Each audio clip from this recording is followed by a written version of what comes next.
Hai teman-teman semuanya, kembali lagi di video pengajaran untuk member. Yes, terima kasih telah mengikuti program ini dan kita mau bahas nih. Selamat buat teman-teman yang sudah bergabung dan selamat teman-teman yang sudah mengikuti di kelas pertama. Sekarang kita masuk ke kelas kedua. Kita bicara tentang marketing skill. Nah, sebagai seorang marketing tentunya dibutuhkan skill untuk bisa jualan. Nah, banyak hal yang kita bisa lakukan untuk jualan. Ada persentasenya. Pertama, 50% persentase yang mempengaruhi marketing skill adalah know your client. Yes, Anda harus tahu dulu nih siapa konsumen Anda. Anda harus gali detail siapa dia. Terus tujuannya apa nih beli ini? Apakah untuk hunian ataukah untuk investasi? Jadi sebagai seorang manusia kita harus mengenal dia. Ada namanya mirroring. Nah, kita bisa cocokin. Pertama bisa dengan suku atau ras atau bahasanya. Ketika kita sama-sama punya bahasa yang sama, itu cenderung lebih klop gitu loh. Misalnya orang Palembang gitu kan, tiba-tiba kebetulan marketingnya juga berasal dari Palembang. Bilangnya Wong Kito Galo contohnya gitu kan, langsung terjalin sebuah keakraban ya, yang tadinya ada tembok ini sekarang langsung bisa terbongkar temboknya lalu bisa klik gitu loh ya.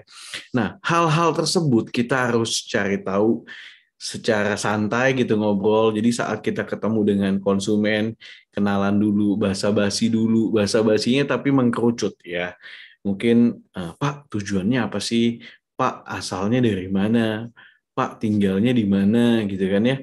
Nah, Pak, pekerjaannya apa? Jadi kita mesti ngobrol dulu santai, relax supaya kita cari tahu nih apa sih yang menjadi kebutuhan konsumen ini, apa sih dia punya kemampuannya juga bagaimana, terus apakah kalau misalnya dia buat tempat tinggal atau hunian, keluarganya dia udah punya keluarga belum, single atau udah punya keluarga, anaknya berapa, nah usia berapa, kemudian juga tempat tinggal gimana, di mana ya kan. Nah, cari tahu kenapa nih alasannya dia lagi cari properti tersebut ya.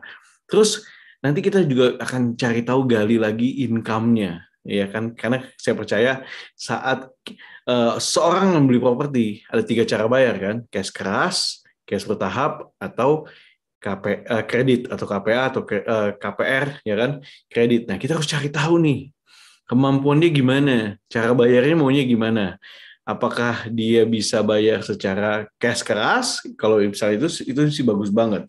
Kalau enggak ya kita harus melakukan yang namanya screening ya. Jadi kalau misalnya kita mau jualan properti, misalnya harganya 600 jutaan, artinya minimal kurang lebih penghasilan dia harus 10 juta ke atas. Ya, jadi kita harus cari tahu 10 juta ke atas. Terus ada utang apa enggak, pekerjaannya berapa, anaknya ada berapa. Terus teman-teman bisa melakukan juga dengan hobi. Ya, pendekatan dengan hobi. Hobinya apa nih? Dia sukanya apa sih? Nah, samakan frekuensi nih, teman-teman. Teman-teman bisa melakukan dengan samakan frekuensi. Ketika teman-teman menyamakan frekuensi, maka dia lebih yang tadi lebih terbuka, lebih enjoy. Ya. Nah, kemudian juga mungkin teman-teman mulai cari tahu tadi kan hobinya dia, mungkin bisa ngobrol dari sisi hobinya dia, kemudian juga yang sisi menariknya gimana supaya kita bisa masuk dengan klik gitu loh, masuk dengan santai, dengan rileks. Nah, ini 50% teman-teman. Nah, ini penting sekali. Jadi saat kita know your client, ya, kita cari tahu apa kebutuhan kliennya apa, siapa dia, bagaimana, mengapa dia mau. Nah, ini mempengaruhi 50%. Jangan sekedar kita menawarkan produk terus gitu kan, tapi kita melakukan yang namanya know your client. Habis kita know your client, lalu kita melakukan pendekatan, approaching. Ya, pendekatannya supaya buat dia nyaman dulu, buat dia nyaman, ya ngobrol, kasih minum, ya kan, kalau ketemu kasih minum, ya, terus lalu ajak dia ya melihat-lihat fasilitas yang ada gitu sambil ngobrol dulu ya. Nah, setelah udah terjadi pendekatan, sudah kita tahu nih, jadi udah tahu kliennya siapa, kemampuannya gimana, habis itu kita udah pendekatan ya, karena pendekatan ini 30% ya. bikin supaya suasana cair dan suasana nggak cuma sales dan juga konsumen, tapi sebagai kayak kita ingin membantu gitu, ingin membantu si konsumen tersebut supaya mereka bisa punya properti. Nah, ini penting sekali teman-teman. Nah, kalau teman-teman sudah melakukan know your client, kemudian juga teman-teman sudah melakukan yang namanya pendekatan, nah ada pentingnya juga kita mulai menjelaskan nih produk-produk yang kita tawarkan. Nah, inilah fungsinya namanya transfer keyakinan. Teman-teman mulai transfer keyakinan kepada si konsumen. Nah, bagaimana kita bisa menjelaskan produk kita secara detail, kita juga harus yakin dulu terhadap produk yang akan kita tawarkan. Ya, banyak sekali orang yang salah kaprah nih. Kalau kita nggak yakin sama produknya, maka kita sulit untuk mentransfer keyakinan. That's why saat teman-teman ingin menawarkan, ingin memasarkan, ya sebenarnya transfer keyakinan ini sebenarnya 15%. Ya, product knowledge ini 15% sebenarnya, sorry, dengan transfer keyakinan ya. Nah, karena tadi awalnya kita harus tahu dulu siapa itu konsumennya, pendekatannya gimana, dan inilah product knowledge ya atau transfer keyakinan. Sebenarnya 15% kita harus cari tahu. Ya, kita jelasin dulu lokasinya di mana, ya kan, aksesnya gimana, fasilitas apa yang ada di dalam area lokasi ya, dan juga sekitar lokasinya juga apa. Kemudian produk itu sendiri dari sisi konsepnya teman-teman jelaskan, keunggulannya. Ya, keunggulannya kita juga bisa jelaskan. Kemudian juga siapa nih developernya, bagaimana kredibilitasnya nih. Nah, ini penting sekali teman-teman.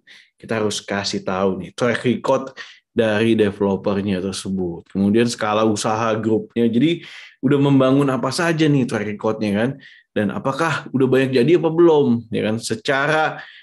Secara bisnis siapa yang mengembangkan ini, grupnya siapa. Nah, teman-teman kita bisa cari tahu itu. Yang paling penting bangunannya udah jadi apa belum. Nah, saya menyarankan ya buat teman-teman semua carilah yang bangunan sudah jadi. Nah, sertifikatnya gimana? Kalau ada sertifikat lebih bagus. Terus lalu hal-hal yang kita harus lihat secara detail dan juga jelaskan secara detail gitu. Saat teman-teman menawarkan, wah ini sertifikatnya udah jadi, unitnya pun udah jadi, tinggal langsung. Jadi secara ini safety. Lalu kita jelaskan juga after sale service-nya gimana, property management, terus rentalnya, ya. Kemudian juga untuk kalau misalnya secondary-nya, nah ini kita juga bisa bantu. Jadi kalau udah beli, nanti dibantu untuk sewain. Ada orang yang bantu sewain. Kemudian juga untuk property management dan juga secondary-nya juga pasti harganya meningkat gitu ya. Nah, kemudian teman-teman juga bisa menjelaskan harga dan juga cara bayarnya. Ini penting sekali. Nah, kita sesuaikan kan tadi dengan income dia kan. Nah, kita sesuaikan harga dan cara bayar. Kemudian juga kita harus sharing juga add value. Value-nya nih, value-nya membeli properti di sini apa? Satu, ya kan? Karena udah ready, otomatis juga secara harga bisa tambah meningkat, ya kan, capital gain, dan juga bisa disewakan. Nah, itu teman-teman. Jadi 50% adalah know your customer, know your client, 30% yaitu pendekatan, nah 15% product knowledge, dan sisanya yaitu bagaimana nih ya closing skill kita nih, skill untuk jualan, closingnya gimana cara kita jualan. Ya, teman-teman jangan kasih terlalu banyak pilihan. Nah, kalau teman-teman udah gali, udah tanya dia sukanya misal lantai berapa, lantai tinggi, rendah atau sedang atau bawah gitu kan. Kalau dia suka tinggi, ya udah tinggal kasih pilihan apakah 25 atau 23 gitu kan. Kasih opsi. Ya, jangan terlalu banyak pilihan. Kemudian nah, kita juga melihat cerita tentang realita yang ada gitu loh. Bagaimana untungnya punya properti dari testimoni-testimoni juga. Bagaimana kita bisa menjawab kebutuhan.